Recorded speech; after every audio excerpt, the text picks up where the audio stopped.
Nako, na-miss nyo na ba yung aking background? Ito na naman, nagagamit ko na naman yung aking background, yung aking library sa bahay. Alam nyo, napakatagal kasi na hindi gumagamit na itong camera sa aking laptop. So, akala ko sira na, no?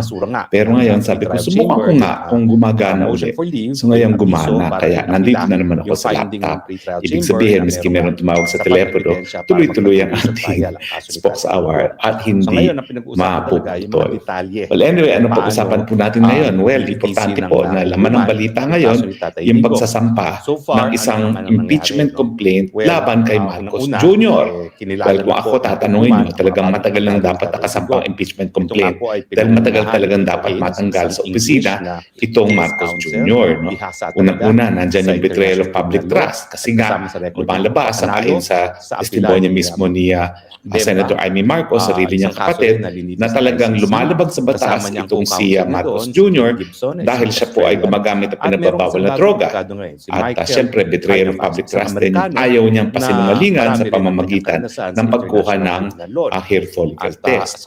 Siyempre, impeachable din po yung mga nangyayari na ipinalipat niya yung pondo na nakalaan sana para sa PhilHealth para gamitin sa libreng gamot at libreng paggamot, universal healthcare, pero siya mismo nagpalipat para gastusin itong pondong ito pang-pondo sa mga infrastruktura, mga proyekto na napondohan na ng foreign governments. No? So, nagkaroon nga po ng desisyon ng Korte Suprema na ito'y labag sa saligang batas. At dahil sinabi naman ng PhilHealth President na siya mismo ang si Presidente Jr. mismo, Marcos Jr. mismo nagsabi na ilipat yan, ang pananagutan ay pananagutan ni Marcos. At syempre, impeachable ground din yung graft and corruption. Specifically, yung 100 billion na insertions kung saan ang sinabi ni Zaldico ay siya mismo nag-deliver ng 25 billion or 25% para sa 100 billion insertion kay Marcos Jr. So malinaw po yan, tatlong grounds na yan. Betrayal of public trust, culpable violation of the Constitution, at saka graft and corruption. Now, ang tanong, ito bang impeachment na isinampa kahapon? No? Ito ba ay totoo or ito ba ay trap? Alam nyo kasi, bilang veterano ng mga impeachment, ng panahon na 3 beses na sinubukan ma-impeach si Gloria Macapagal Arroyo, isang pagkakataon na na-impeach ang impeachment complaint na yan ay dahil meron na nagsampa na tinatawag nating peking impeachment complaint. Walang kalatoy-latoy, walang kasigla-sigla, at ito ay isinampa lamang dahil nga doon sa rule na po pwede ka lang magsampa ng impeachment complaint isang beses kada taon. No? At yun po, napatunayan namin na talagang bogus yung final na impeachment complaint. Hindi ko nasasabihin kung sino nag-file. Pero ang nag-report na ito nga po ay final dahil sa pag-uutos ng Malacanang ay nanggaling doon sa nasira ng namatay ng Dinky Suliman na Hayate. No?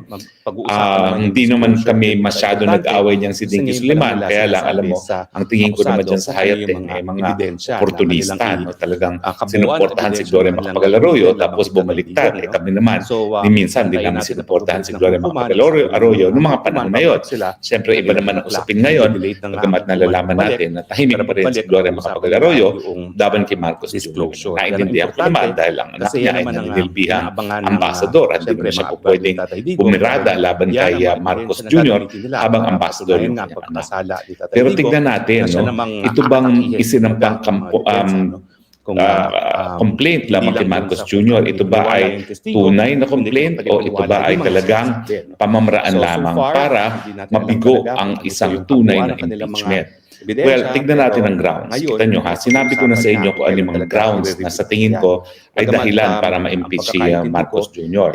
At nandyan din yan, ang mga grounds na yan sa complaint na isinampa. No? Itong complaint na pala ay sinampa ng isang abogado, si Atty. Andre De Jesus, at ang nag-endorse ito ay si House Deputy Minority Leader Chet Nisay. Bago natin pag-usapan kung sino yung mga personalidad na sa likod ng impeachment, tignan natin yung mga grounds. No? Well, ang mga grounds nga nila ay kapareho ng sinabi kong mga grounds. No? Unang-una ay yung, dinagdagan pala, hindi ko pala nagdagdagan, na impeachable offense din yung culpable violation of the Constitution dahil nga yung pagkikidnap kita Tatay Digong at pagpapadala sa dahig. No?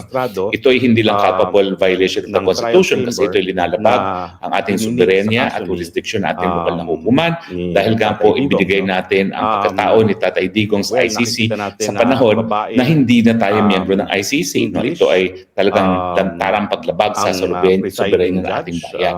So kung titignan natin yung mga grounds na napaloob dito sa impeachment complaint, lahat po yan ay grounds na I agree are impeachable offenses. No?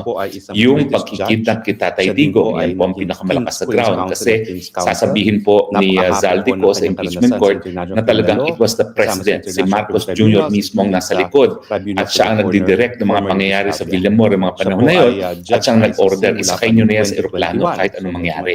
So talagang alam natin na bagamat naghuhugas kamay kung si Marcos Jr. at nagmamalinis at hinahayaan niya na si Boyong Gatchalian magsalita para doon sa pagpapadala kay Tatay Digong sa ICC at pagtutulungan sa ICC, ang katotohanan talagang si Marcos Jr. po ang nasa likod nito. Ginagamit lang niya instrumento yung mga taong nasa Villamor, pero siya mismo ang nag-o-order ko anong gagawin araw na yun, yung 11 ng Marso ng taong nakalipas. No? So malinaw po sa akin na tama yung mga grounds na nakasaad dyan kasi kasama rin yung pagiging addict, kasama din yung unprogrammed funds. Now, yung unprogrammed funds, naniniwala ko yan impeachable offense din dahil pinipirmahan niya at yan ang labag sa Constitution dahil nga po sinasabi na walang public funds na dapat na magastos na walang basbas ng ating mga representante.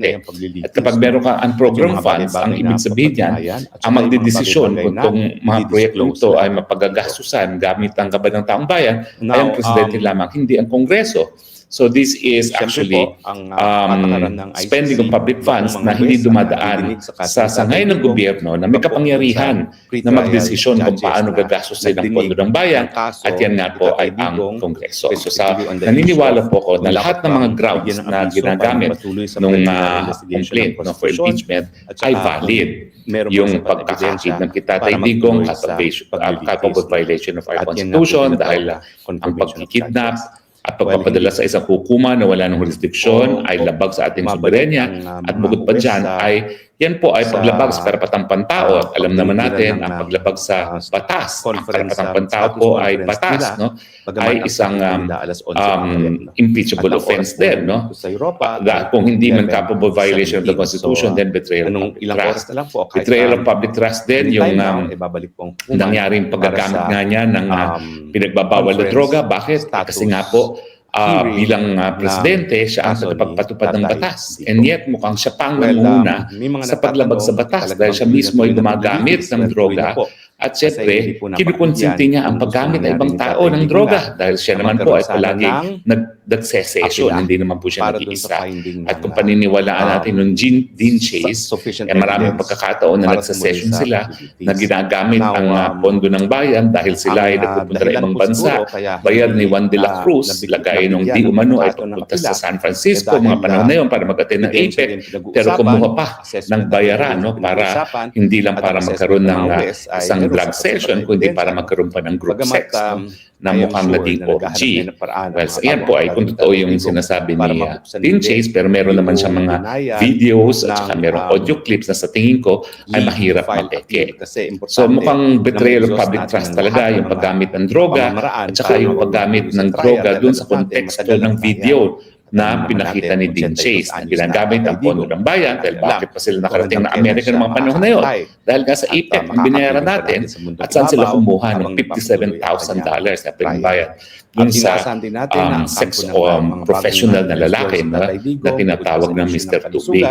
At impeachable offense din yung unprogrammed funds. Dahil nga sinasabi ko sa inyo, dapat talaga wala na isang piso na lalabas sa kaban ng bayan na hindi aprobado ng Kongreso. And yet, yung unprogrammed funds ay lisensya para gastusin ng presidente ang pondo ng bayan kung saan man niya gusto ng walang basbas ng mga representante ng taong bayan.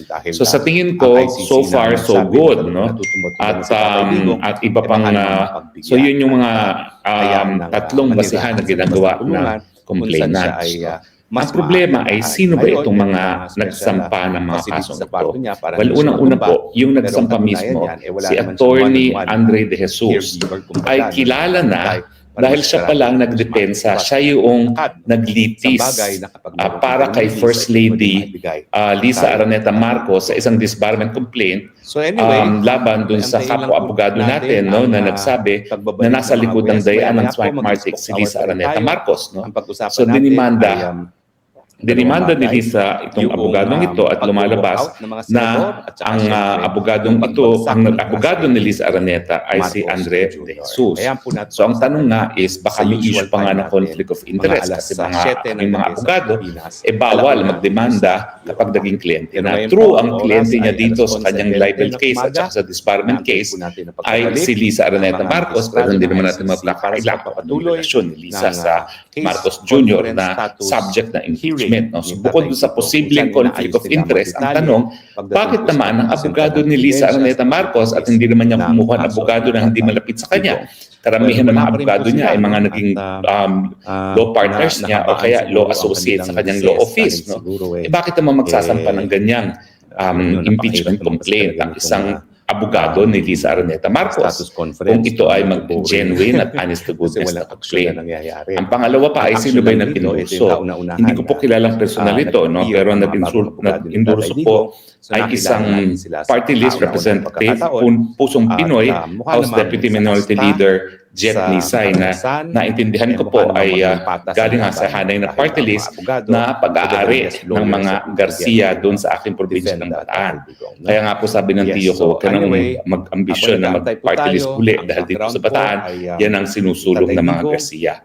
Ang pagkakaalam ko, mga Garcia ay tinuturing na kaibigan at malapit na kaalyado ni VP Sara, pero hindi ko nga po alam kung ano mga paninindigan nila sa ngayon dahil alam naman natin na halos wala naman sumusuporta kay Inday Sara na mga lokal na opisyales at mga kongresista. Tatanong po natin, kung ang mga Garcia ng Bataan ay bumoto sa impeachment ni Sara, para nga protektahan ang mga mamamayan sa lalabas po dito tinatanong natin si Google. Okay? So dahil wala sabi po ni Google, yung mga Garcias daw po ay dalawang Garcia, yung dating gobernador at saka yung pangalawang line of defense yes, ay hindi inutos ni Tatay bumoto po sila for the impeachment of Sara Duterte. So yung dating gobernador na kinikilala natin na malapit kay Sara Duterte ay bumoto for the impeachment of Sara Duterte. So ang tingin natin ay yung party list na kanilang itinayo ay hindi rin supportive sa mga Duterte at supportive din sa kagustuhan nga ng Malacanang na matanggal si Inday Sara Duterte. So kung pagbabasihan mo ay mga personalidad na naghain at nag-endorso ng complaint, wala pong dahilan para tunay na mapatalsik si Marcos Jr. sa kanyang pwesto kung pagbabasihan dun sa pagiging aliado ng mga complainant at ng endorser ng impeachment complaint. Lumalabas po na yung complainant ay abogado mismo ni Lisa Araneta Marcos at yung endorser ay sa isang party list na kontrolado ng isang kaalyado din ng mga Marcoses bagamat nung minsan ay na-identify sa kampo ni Sara Duterte. Pero alam mo sa akin naman yung mga politiko na identify kay Sara Duterte, sa simula po talagang ang dami niyang mga yan. Kasi sa unity, halos lahat naman sila isang sinuportahan, Marcos Duterte. Pero nung nagkaroon na nga ng lamat sa panig ng Duterte at ng Marcoses, karamihan, kung hindi lahat, parang ako nga lang ang natira dyan ay pumanik na sa kampo ng mga Marcoses.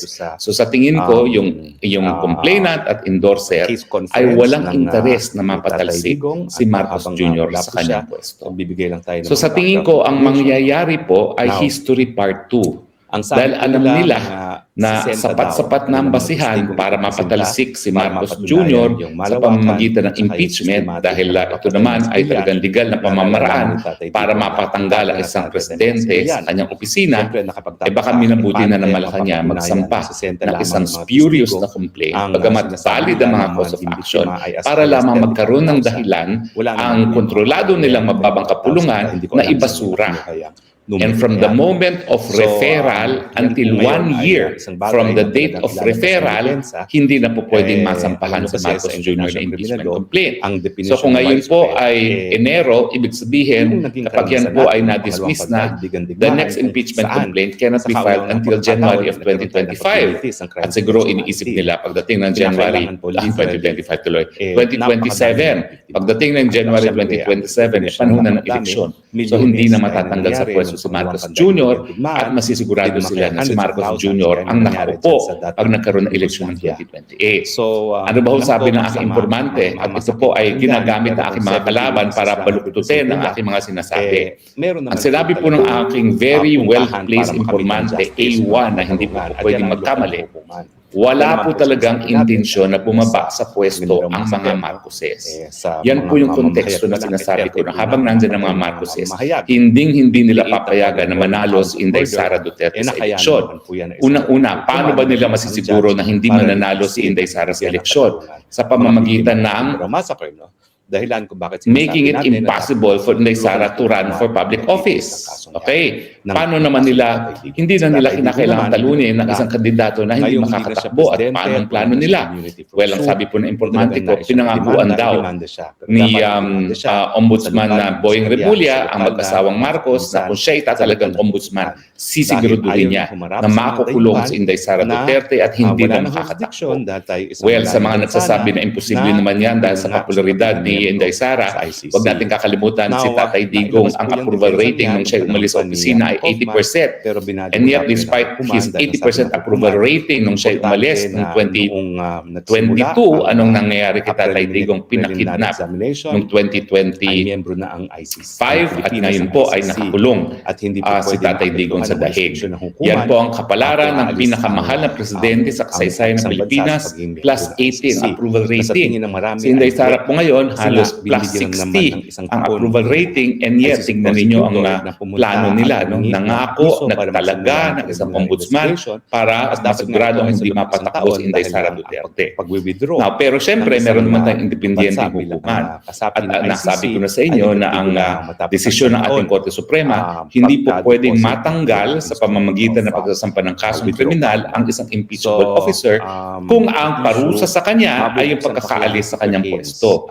So kung mabigo sila doon sa plano nila at pangako ni Ombudsman na Remulla na talagang ipakukulong si Tatay Digong, tatalunin nila ang pangalawang paraan para hindi maging presidente si Inday Sara ay through charter change. Ang gagawin daw nila ay tatanggalin nila yung term limits at patatakbuhin nila muli ang Marcos Jr. Now, para masigurado naman kung hindi ma-disqualify si Sara Duterte, bagamat ang plan A nila ay hindi na makakatakbo si Sara Duterte, sigurado po yan. Ito yung binabaluktot ng aking mga kalaban. Habang nandyan ang Marcos, hindi nila papayagan ng mga Marcos na manalo si Inday Sara Duterte. Ulitin ko po para hindi na nila makatemplace. Ang Marcos ay magsisigurado na hindi mananalo, ang Inday Sara sisiguraduhin lang yan ni Marcos pag siya ay nakaupo pa. Kaya nga po importante na matanggal sa pwesto matanggal sa pwesto si Marcos Jr. dahil habang narariyan siya, hindi siya papayag na maging presidente ang isa na namang Duterte.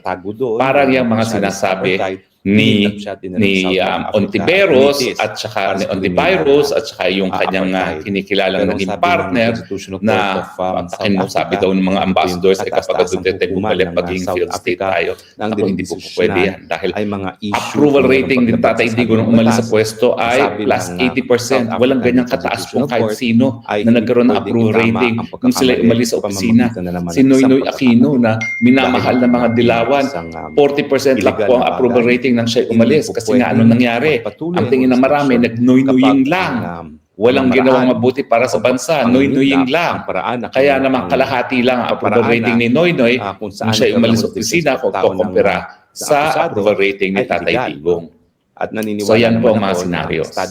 Talaga pong ang impeachment lamang kay Marcos sa tingin ko, bagamat tama mga basihan na nakasaraan doon sa impeachment complaint ay dahilan lamang para magkaroon ng 1-year impeachment free si Marcos Jr.